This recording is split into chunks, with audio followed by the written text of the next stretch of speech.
अस्सलाम वालेकुम dear students, welcome to the new topic of organic chemistry. Chapter number 1 class 9 का fundamental of chemistry हम लोग पढ़ रहे थे। आज मॉलिक्यूल के बारे में हम डिस्कस करेंगे। तो मॉलिक्यूल मैंने आप लोगों को क्या बताया था, मॉलिक्यूल के बारे में मैं डिस्कस करती आ रही हूँ। चैप्टर जितने भी टॉपिक्स हैं हमारे चैप्टर नंबर 1 में आते हैं, उनमें मॉलिक्यूल का बहुत ज़्यादा मैंने जिक्र किया है कि मॉलिक्यूल किससे बनते हैं, ग्रुप ऑफ एटम्स से बनते हैं। तो एटम्स जो से है, एटम क्या था, atom is the smallest particle of an element और मैटर। सो एटम जो सा होता है सब एटॉमिक पार्टिकल से मिलकर बना होता है, प्रोटॉन, इलेक्ट्रॉन्स और न्यूट्रॉन से। और तो एटम की हम देख लेते हैं कि एटम जो सा है कि वो फ्री स्टेट में भी होता है और कंबाइंड स्टेट में भी होता है। जो फ्री स्टेट में एटम्स होते हैं वो होते हैं noble gases like helium, neon, argon, krypton, xenon. ये हमारे पास फ्री स्टेट में होते हैं। जब कोई भी एटम हर एटम फ्री स्टेट में नहीं होता। जब कोई भी एटम किसी दूसरे के साथ फ्रेंडशिप करना चाहता है, बोर हो जाता है अकेला रह रह के, तो वो दूसरे के साथ फ्रेंडशिप करना चाहता है या दूसरे के साथ बॉन्ड बनाना चाहता है, तो जब वो दूसरे के साथ बॉन्ड बनाएगा या उसके दूसरे के साथ फ्रेंडशिप करेगा तो क्या होगा, वो कंबाइंड स्टेट में हो जाएगा। तो उसी कंबाइंड स्टेट को जब वो अडॉप्ट कर लेते हैं ना, तो उसको हम मॉलिक्यूल कहते हैं। हम ये कहते हैं कि एटम्स जो से होते हैं, दो या दो से ज़्यादा जब एटम्स मिलते हैं तो मॉलिक्यूल्स बनाते हैं। ये भी सही नहीं है कि हम कहते हैं कि दो ही एटम्स या तीन ही एटम्स या चार ही एटम्स मिलेंगे, बहुत सारे एटम्स मिलकर भी मॉलिक्यूल्स बनाते हैं।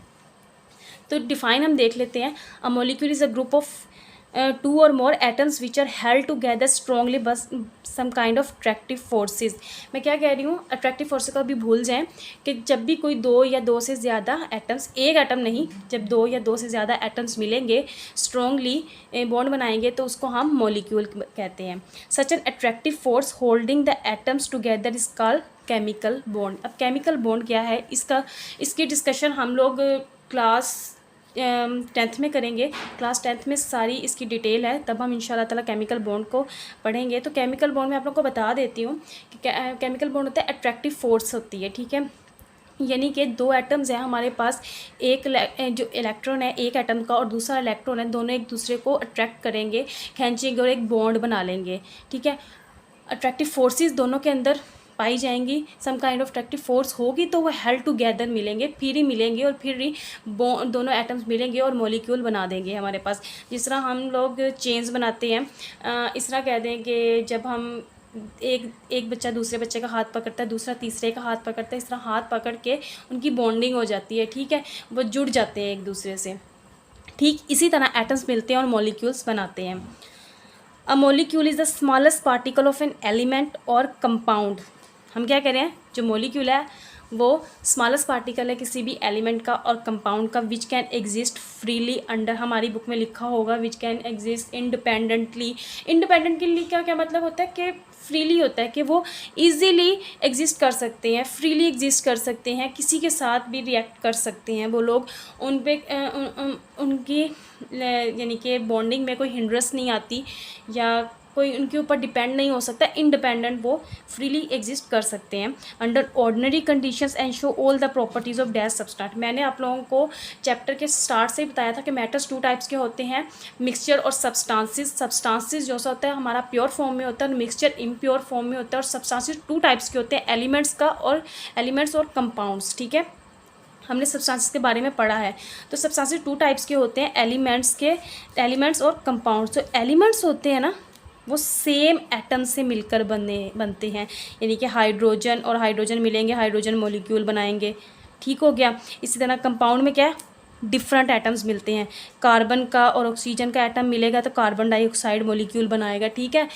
एलिमेंट्स में क्या होता है, सेम एटम मिलते हैं, और कंपाउंड में क्या होता है, डिफरेंट एटम्स मिलते हैं। तो वो यही कह रहा है, स्मॉलेस्ट पार्टिकल है एलिमेंट का और कंपाउंड का, यानी कि इसमें सेम एलिमेंट्स भी मिलते हैं और डिफरेंट एलिमेंट्स भी मिलते हैं। इसके ऊपर डिपेंड करता है और एग्जिस्ट करता है, फ्रीली एग्जिस्ट करता है। और प्रॉपर्टीज़ इसकी सारी होती हैं सब्सटेंस की, यानी कि वाटर का जो मॉलिक्यूल है, जिधर जहाँ भी हम वाटर ले लें तो एक जैसा वाटर ही मिलेगा हमें, यानी कि उस वाटर में दो ही मॉलिक्यूल्स हमारे पास हाइड्रोजन के होंगे और एक मॉलिक्यूल हमारे पास ऑक्सीजन का होगा, ठीक हो गया। उसके बाद एटॉमिसिटी हमारे बुक में लिखा हुआ है। एटॉमिसिटी क्या है? The number of atoms present in a molecule determines is atomicity, यानी कि किसी भी मॉलिक्यूल के अंदर जितने भी नंबर ऑफ एटम्स होंगे, 1 हो, 2 हो, 3 हो, 4 हो, 5 हो, जितने मर्जी होंगे उसको हम एटॉमिसिटी करेंगे। यानी एटॉमिसिटी निकला ही एटम्स से है, ठीक है। जितने एटम्स होंगे, एटम्स मिलकर मॉलिक्यूल बनाएंगे, उसे हम एटॉमिसिटी कहते हैं। उसके बाद है हमारे पास molecule of an element. Molecule of element क्या है? सब्सटेंस तो हमने पढ़ लिया, ठीक है। तो molecule of an element means that 1, 2 और more atoms of same element existing as one species, यानी वो कह रहे हैं 2 एटम मिलेंगे, 3 एटम मिलेंगे, 4 एटम मिलेंगे, तो वो जब मिलेंगे एक मॉलिक्यूल बनाएंगे और एक यानी कि एक स्पीशी बना देंगे, ठीक है। एक स्पीशी बना देंगे ना इन द फ्री स्टेट में होंगे, यानी कि मॉलिक्यूल ऑफ हाइड्रोजन ये है। एलिमेंट्स में क्या होता है? सेम एलिमेंट मिलते हैं, और कंपाउंड में डिफरेंट सेम एटम्स मिलते हैं, और कंपाउंड में डिफरेंट एटम्स मिलते हैं। ऑक्सीजन मॉलिक्यूल, ये ऑक्सीजन का मॉलिक्यूल है। ये हमारे पास क्लोरीन का मॉलिक्यूल है। 2 क्लोरीन मिलेंगे, Cl2 बनाएंगे। ऑक्सीजन के मिलेंगे, O2 बनाएंगे। हाइड्रोजन के मिलेंगे, H2 बनाएंगे। इसी तरह वो यही कह रहे हैं, ये जितने हमारे मॉलिक्यूल के अंदर जितने नंबर ऑफ़ एटम्स होंगे, उन नंबर ऑफ़ एटम्स को डिफ़ाइन करने के लिए जितने नंबर ऑफ़ एटम्स हैं, हम उनके प्रेजेंस में, उनके नंबर्स पे हम टाइप्स मॉलिक्यूल्स की देखते हैं कि जितने नंबर्स होंगे उनकी टाइप्स भी उतनी होंगी। यानी कि 2 नंबर्स होंगे तो उसकी टाइप होगी, मोनोटॉमिक मॉलिक्यूल होगा वो। इसी तरह डायटोमिक मॉलिक्यूल होगा, 1 होगा मोनोटॉमिक, 2 होंगे डायटोमिक, 3 होंगे ट्राइएटोमिक, 4 होंगे टेट्राटोमिक। अगर 4 से ज़्यादा हो जाए तो वो हमारे पास पॉलीएटोमिक होंगे। क्या कह रहे हैं? Depending on whether the molecule contain 1, 2, 3, 4 atoms are called monatomic, diatomic, triatomic. ये हमारी बुक में लिखा हुआ है। इसकी टाइप्स हैं ये, एक तरफ से ये कहते हैं, ये हमें हेडिंग दे देती हूँ टाइप्स की। सबसे पहला है हमारे पास मोनोएटॉमिक, यानी कि किसी भी एलिमेंट, कोई भी मॉलिक्यूल जो सा है उसके अंदर एक एटम अगर प्रेजेंट होगा, मैंने पहले भी बताया था कि एटम्स जो से होते हैं फ्री स्टेट में भी होते हैं और कंबाइंड स्टेट में भी होते हैं, यानी कि एक एटम भी फ्रीली एग्जिस्ट करता है मॉलिक्यूल के अंदर, ठीक हो गया। नोबल गैसेस मैंने बताया है, helium, neon, argon, krypton exist करते हैं सिंगल एटम्स के तौर, यानी कि हम ये भी कह सकते हैं molecule consisting of 1 atom only is called monoatomic molecule, has their molecules are monatomic, exist independently, तो ये एग्जिस्ट कर देते हैं, फ्रीली एग्जिस्ट करते हैं, ठीक है। हीलियम मैंने लिख लिया, neon, argon, krypton, xenon, radon हमारे पीरियोडिक टेबल में लास्ट जो ग्रुप है हमारे पास, वो हमारे पास नोबल गैसेस का है, इनका मैंने लिख लिया। इनको ये फ्रीली एग्जिस्ट कैसे करते हैं? मोनोटॉमिक क्यों होते हैं? क्योंकि इनको दूसरे का इलेक्ट्रॉन लेना पसंद नहीं होता। ये कम्प्लीटली इनका ऑक्टेट रूल कंप्लीट होता है, इनका डुप्लेट रूल कंप्लीट होता है। पहले में 2 इलेक्ट्रॉन्स होते हैं बताया था, दूसरे में 8 इलेक्ट्रॉन्स होते हैं, 18 होते हैं, 32 होते हैं, यानी कि इनका ऑक्टेट रूल क्या होता है? शेल में, इनके वैलेंस शेल में 8 इलेक्ट्रॉन जिसके होते हैं उसको हम ऑक्टेट रूल कहते हैं। यानी इन सब नोबल गैसेस का जो ऑक्टेट रूल होता है ना, वो कंप्लीट होता है। 8 इलेक्ट्रॉन्स इनके वैलेंस शेल में होते हैं, तो इन्हें इलेक्ट्रॉन्स लेने की ज़रूरत नहीं होती, इसीलिए मोनोएटॉमिक मॉलिक्यूल्स कहलाते हैं। ये सबसे बड़ी इसकी डिफ़ाइन ये है कि पूछ सकते हैं कि नोबल गैसेस को क्यों कहा है कि ये मोनोएटॉमिक मॉलिक्यूल्स हैं और ये इंडिपेंडेंटली एग्जिस्ट कर सकते हैं। सो ये है कि इनका ऑक्टेट जो है कंप्लीट होता है, इनको इलेक्ट्रॉन लेने की ज़रूरत होती नहीं है। डायटोमिक मॉलिक्यूल्स क्या है? मॉलिक्यूल कंसिस्टिंग ऑफ 2 एटम्स अगर आ जाएंगे तो वो डायटोमिक मॉलिक्यूल्स होंगे ना। Molecule 2 atoms of hydrogen exist together, यानी कि 2 हाइड्रोजन मिलेंगे तो हमारे पास 2 हाइड्रोजन है ना, तो डायटोमिक मॉलिक्यूल है। इसी तरह हमारे पास अगर हो जाता है, एग्जाम्पल देती हूँ अभी, molecule is therefore is hydrogen, it is diatomic.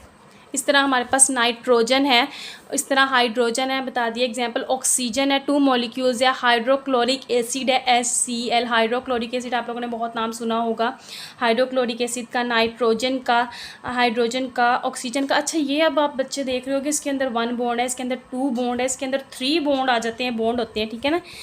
इन एक बॉन्ड में 2 इलेक्ट्रॉन्स होते हैं, इसमें 2 इलेक्ट्रॉन्स होंगे, इसमें 2 इलेक्ट्रॉन्स होंगे, ठीक है। इसमें 2 इलेक्ट्रॉन्स होंगे, इसमें 2 इलेक्ट्रॉन्स होंगे और इसमें 2 इलेक्ट्रॉन्स होंगे, यानी कि एक बॉन्ड में 2 इलेक्ट्रॉन्स होते हैं। ये हमेशा याद रखिएगा। इसमें जैसे है नाइट्रोजन का हमारे पास एटॉमिक नंबर 7 होता है, पहले शेल में 2 होंगे, उसके बाद 5 होंगे, तो इसके वैलेंस शेल में 5, 6, 7 इसका एटॉमिक नंबर बनेगा ना नाइट्रोजन का, तो 5 इसके वैलेंस शेल में होंगे। तो 5 क्या है, तो ये कितने बॉन्ड बना, इसके वैलेंस शेल में 5 है ना, 1, 2, 3 4 5, 1 2 3 4 5, ठीक है। इसके वैलेंस शेल में 5 हो गया। इसका स्ट्रक्चर यही बनेगा। इसका स्ट्रक्चर मैं आप लोगों को एक्सप्लेन करूँगी, अलहदा वीडियो बनाऊंगी कि स्ट्रक्चर्स कैसे बनते हैं। इसी तरह ऑक्सीजन का भी ऐसे ही है। वैलेंस शेल में हमारे पास इसका एटॉमिक नंबर जो सा होता है 8 होता है ना, तो हमारे पास वैलेंस शेल में 6 इलेक्ट्रॉन्स होंगे, ठीक हो गया। उसके बाद हाइड्रोक्लोरिक एसिड है। इसी तरह इसका भी स्ट्रक्चर बनाना सिखाऊंगी, मैंने सिखाए हुए हैं वैसे आप लोगों को सब कुछ। तो आगे स्ट्रक्चर्स इंशाल्लाह ताला अगली वीडियो अगर आप लोग कहते हैं तो मैं उसकी बना लूँगी। ये कह रहे हैं molecule of hydrogen is not represented as 2H, इस तरह रिप्रेजेंट नहीं करना हमने वाटर हाइड्रोजन के मॉलिक्यूल को H2, क्लोरीन के मॉलिक्यूल को Cl2, इस तरह रिप्रेजेंट करना है। 2 पहले कभी नहीं आएगा, इस तरह रिप्रेजेंट नहीं करना हमने। उसके बाद है हमारे पास triatomic molecule, molecule consisting of 3 atoms. अगर 3 एटम्स आ जाएंगे तो ट्राइएटॉमिक मॉलिक्यूल्स हो जाएगा। इसमें 2 एटम्स थे ना, 1 2 1 2 2 2 एटम्स थे, इसमें 3 एटम्स आ जाएंगे, ठीक है। इन अ मॉलिक्यूल ऑफ ओजोन, जिस तरह ओजोन है हमारे पास, उसमें 3 ऑक्सीजन्स होते हैं टुगेदर, 3 ऑक्सीजन यानी कि 3 एटम्स मिलेंगे ऑक्सीजन के, एक मॉलिक्यूल बनाएगा तो हमारे पास एक स्पीशी बन जाएगी ना। जिस तरह ये ओजोन है हमारे पास, ओजोन के 3 मॉलिक्यूल्स मिले हैं, ओजोन के नहीं सॉरी एटम्स, ऑक्सीजन के 3 एटम्स मिले हैं और ओजोन बनाया है। इसी तरह कार्बन डाइऑक्साइड है, एक तो एटम कार्बन का है, 2 हमारे पास ऑक्सीजन है, तो ये 3 एटम्स हो गए ना, तो ट्राइएटॉमिक मॉलिक्यूल्स हो जाएगा। ये भी कि कैसे डबल बॉन्ड आया ये भी मैं आप लोगों को एक्सप्लेन करूँगी। उसके बाद है पॉलीएटॉमिक मॉलिक्यूल्स। इससे पहले मेरे पास टेट्राहेड्रल है, हम पहले वो समझ लेते हैं। अच्छा, टेट्राएटॉमिक मॉलिक्यूल क्या है, जिसमें 4 एटम्स हमारे पास होते हैं। वेरी कॉमन एग्जांपल है हमारे पास टेट्राएटॉमिक मॉलिक्यूल की, वो फॉस्फोरस है, PCl3 है, यानी कि फॉस्फोरस 4 फॉस्फोरस मिलेंगे तो हमारे पास टेट्राएटॉमिक मॉलिक्यूल बन जाएगा, और PCl3 मिलेंगे तो हमारे पास टेट्राएटॉमिक मॉलिक्यूल बन जाएगा। यानी कि एक एटम हमारे पास फॉस्फोरस का है और 3 एटम्स हमारे पास क्लोरीन के हैं। अच्छा, फॉस्फोरस का स्ट्रक्चर में क्या होता है कि 3 जो होते हैं वो इस तरह 3 ट्रायंगुलर बना लेते हैं। उसके बाद जो 3 ये होते हैं ना, तो ये एक फॉस्फोरस से मिलते हैं केमिकल बॉन्ड के ज़रिए। इसका स्ट्रक्चर ऐसा ही बनता है फॉस्फोरस का।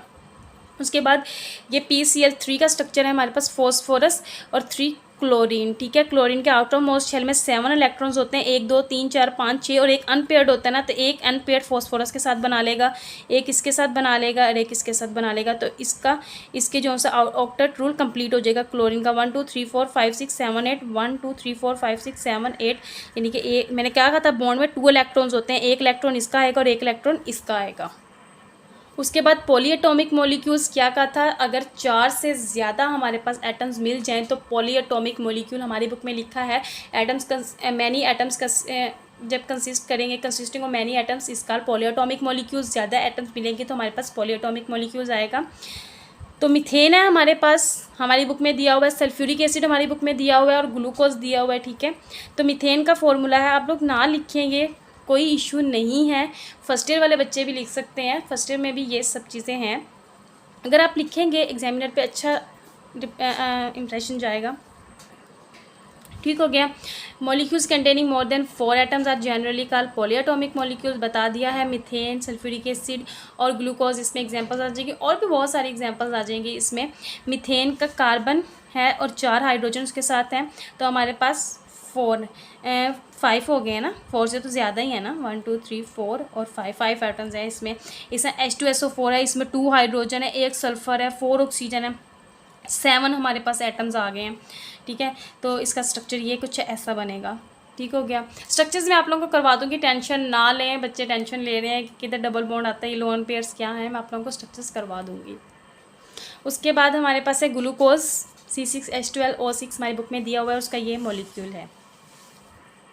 उसके बाद है हमारी बुक में होमो एटॉमिक मॉलिक्यूल्स कौन से होते हैं, जिसमें सेम एटम्स मिलते हैं। जैसे मैंने बताया था, ओजोन में 3 ऑक्सीजन मिलते हैं, ठीक हो गया। ये हमारे पास आ गई इसी की एग्जांपल।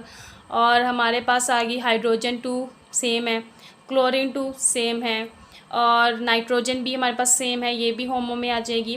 इसी तरह हमारे पास हमारी बुक में जो दिया हुआ है ओजोन दिया हुआ है, पता है ओजोन का स्ट्रक्चर ये होता है। सल्फ़र 8, यानी कि 8 सल्फ़र का मॉलिक्यूल मिलेगा, 8 सल्फ़र मिलेंगे और एक मॉलिक्यूल बनाएगा, एक स्पीशी बनाएगी, तो वो होमो एटॉमिक मॉलिक्यूल कहलाएगा, क्योंकि सेम है ना, सेम एटम्स मिले हैं, सल्फर के मिले हैं, सिर्फ और कोई एटम नहीं मिला। सब फॉस्फोरस का मैंने आप लोगों को स्ट्रक्चर पीछे ही बता दिया है, ठीक है। और सल्फर में जैसे है, अब ये है कि सल्फर के आउटर मोस्ट शेल में जो सा होता है 16 जो सा होता है इसका एटॉमिक नंबर होता है। तो इसके जो 2, 8 और 6, 8, 9, 10 और ये 6 हो जाएगा, 16 हो जाएगा ना। तो 6 इसके आउटर मोस्ट शेल में होंगे, हर सल्फर के आउटर मोस्ट शेल में 6 होंगे, 1 2 3 4 5 6 और 1 2 3 4 5 6। इसी तरह ये अपना ऑक्टेट रूल कंप्लीट करना चाह रहा है, एक इलेक्ट्रॉन इधर से लेगा और एक इधर से लेगा, तो 8 कंप्लीट, 1 2 3 4 5 6 7। हर सल्फर 8 इलेक्ट्रॉन पूरे करेगा, ये 8 इलेक्ट्रॉन, ये इस तरह 8 इलेक्ट्रॉन, इस तरह 8 इलेक्ट्रॉन, इस तरह 8 इलेक्ट्रॉन ये कंप्लीट करेगा। स्ट्रक्चर्स मैं आप लोगों को बनाना सिखाऊंगी, टेंशन ना लें। उसके बाद फॉस्फोरस आज एक एग्जाम्पल बता दी थी। तो ये हमारे पास होमो एटॉमिक मॉलिक्यूल हो जाएंगे, सेम एटम जब मिलेंगे और मॉलिक्यूल बनाएंगे। उसके बाद है हेट्रो एटॉमिक मॉलिक्यूल, है कि डिफरेंट एटम्स मिलेंगे और मॉलिक्यूल बनाएंगे। हेट्रो और होमो में ऐसा कुछ नहीं है कि 2 मिलेंगे 3 मिलेंगे, इसमें पॉली है, यानी कि जितने मर्जी मिले तो वो हेट्रो और होमो है। मतलब सेम और डिफरेंट पे डिपेंड करता है, ये नहीं डिपेंड करता, नंबर्स पे डिपेंड नहीं करता कि 2 मिलेंगे 3 मिलेंगे इसमें इतने मिलने चाहिए, नॉट एट ऑल। उसके बाद हेट्रो है, मैंने बताया था, मैंने molecule consist of different atoms मिलेंगे तो हमारे पास हेट्रो एटॉमिक मॉलिक्यूल होगा।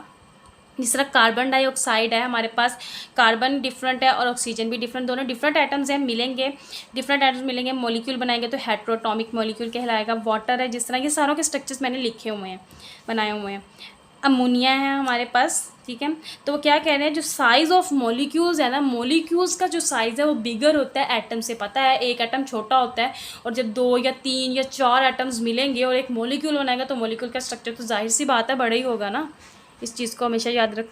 और ये डिपेंड करते हैं नंबर ऑफ़ एटम्स पे। मॉलिक्यूल्स तभी बनेंगे जब एटम्स मिलेंगे, ऐसे तो मॉलिक्यूल्स कभी भी नहीं बनेंगे। जब एटम्स मिलेंगे तो मॉलिक्यूल बनेंगे। तो ये मॉलिक्यूल्स डिपेंड करता है नंबर ऑफ़ एटम्स, कितने नंबर अटैच हुए हैं, बॉन्ड बनाया है कितने एटम्स हैं, उनकी शेप्स पे। मैंने सारे स्ट्रक्चर्स आप लोगों को बता दिए हैं, उनकी शेप्स क्या है, टेट्राहेड्रल, लीनियर, ये मैं बताऊंगी, मगर बताई नहीं, सिर्फ स्ट्रक्चर बताया है मैंने आप लोगों को। इनकी शेप पे, इनकी ज्योमेट्री पे और इनके नंबर्स पे, एटॉमिक नंबर्स पे डिपेंड करता है मॉलिक्यूल। सो सबसे बड़ा जो मॉलिक्यूल है वो हेमोग्लोबिन है, जिसको मैक्रो मॉलिक्यूल्स भी कहते हैं। वो यही कह रहे हैं, सब मॉलिक्यूल, कुछ मॉलिक्यूल्स इतने बड़े होते हैं कि उनको भी डिफ़ाइन करना, उनको समझना, उनका स्ट्रक्चर बनाना भी बहुत ज़्यादा डिफ़िकल्ट होता है। तो उन मॉलिक्यूल्स को हमको मैक्रो मॉलिक्यूल्स बनाते हैं। कुछ इतने छोटे होते हैं उनको माइक्रो मॉलिक्यूल्स कहते हैं, ठीक है। सब molecules are so big that there can macro molecule, जैसे हेमोग्लोबिन है such a macro molecule found in blood. हमारे ब्लड में हेमोग्लोबिन होता है, जो क्या करता है, लंग्स में से blood, it carry blood from lungs to all our body parts, ठीक है। हमारे पूरे बॉडी पार्ट को ब्लड मुहैया करता है, ठीक है। ये हीमोग्लोबिन जो है ना, इसका स्ट्रक्चर मैंने आप लोगों को दिखाया हुआ है। ये हेमोग्लोबिन का स्ट्रक्चर है। अगर आप लोग की टीचर आप लोगों की क्लास में पढ़ाने लगी हो तो आप लोग को पता होना चाहिए। सिर्फ मैं समझाने के लिए नहीं कह रही कि आप लोग समझें इसको, आप लोग इसको याद करें। बस आप लोग नज़र देख लें कि इसका मॉलिक्यूल कितना बड़ा है, इसका स्ट्रक्चर कितना बड़ा है, ये कितना बड़ा मॉलिक्यूल है। तो ये स्ट्रक्चर देख लें आप कितना बड़ा है। 9th क्लास के बच्चों को तो वैसे ही बहुत बड़ा लग रहा होगा कि क्या बला आ गई है। सब आप लोग को कह रही हूँ कि मैक्रो मॉलिक्यूल क्या कहते हैं, जो सबसे बड़ा मॉलिक्यूल होता है ना, उनको हम मैक्रो मॉलिक्यूल्स कहते हैं। और हीमोग्लोबिन बहुत बड़ा मॉलिक्यूल है। इसका स्ट्रक्चर देख लीजिएगा। फेरिक है, हमारे पास नाइट्रोजन है, यानी कि इसमें जो से हैं 4 मिथाइल ग्रुप अटैच हैं, 4 प्रोपेनाइल ग्रुप अटैच हैं और 2 जो है हमारे पास विनाइल ग्रुप अटैच हैं। तो इसको समझने की कोई ज़रूरत नहीं है। सो आगे वो एक चीज़ कह रहा है, फर्स्ट ईयर की बुक में वैसे लिखी हुई है, मगर फिर भी पता होना चाहिए कि जो हीमोग्लोबिन है ना, ईच मॉलिक्यूल, एक मॉलिक्यूल जो हीमोग्लोबिन का होता है ना, वो मेड अप होता है 10,000 एटम से, 10,000 एटम से मिलकर ही एक मॉलिक्यूल हीमोग्लोबिन का बना होता है। और ये जो सा हीमोग्लोबिन का मॉलिक्यूल है ना, 68,000 टाइम्स ये हैवियर होता है, बड़ा होता है हाइड्रोजन से। ठीक हो गया। होप कि आप लोगों को समझ आ गई होगी, टेंशन ना लें। ये जो से जितने भी स्ट्रक्चर्स हैं, कार्बन डाइऑक्साइड के, वाटर के, अमोनिया के, मैंने आप लोगों को ग्लूकोज का करवाया, सल्फ़र का, फॉस्फोरस का और PCl3 का, टेट्रा पेंटाक्लोराइड, फॉस्फोरस क्लोराइड इसका नाम है, मीथेन, सल्फ्यूरिक एसिड, जितने भी स्ट्रक्चर्स हैं इन जितने ही मॉलिक्यूल्स हैं इनका स्ट्रक्चर मैं आप लोगों को बताऊंगी और इनकी हाइब्रिडाइजेशन भी बताऊंगी, आप लोगों को टोटली एक्सप्लेन करूंगी। अभी थोड़ी सी हायर क्लास में आ जाए, आप लोग 10th में आ जाए, सिर्फ फर्स्ट ईयर में आ जाए, तो आप लोगों को थोड़ा सा फिर आइडिया हो जाएगा। अभी आप लोग इतना ही कवर करें, इतना ही कर लें तो बहुत है। Thank you so much.